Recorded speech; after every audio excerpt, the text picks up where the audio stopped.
Hello everyone, welcome back to our channel Take AI. On today's video, I'm going to show you how to sign out of Ideogram. It's very quick and easy, so let's get started. First of all, open the Ideogram app on your phone. If you don't have the app yet, you can get it from Google Play Store or the Apple App Store. Now, once you do that, launch the app, then sign in. Now on the screen at the bottom, you're going to find options like Home, Image, Create, Notifications and Menu. Go ahead and tap on Menu from the bottom right corner.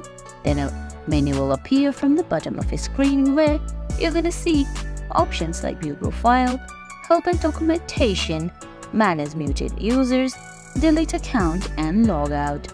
Go ahead and tap on Logout from there. Then you're signed out of Ideogram, and guys, that's it. That's how you sign out of Ideogram. I hope you found this video helpful. If you did, please give it a thumbs up, leave a comment, subscribe to our channel and hit that bell icon. See you in the next video. Thanks for watching.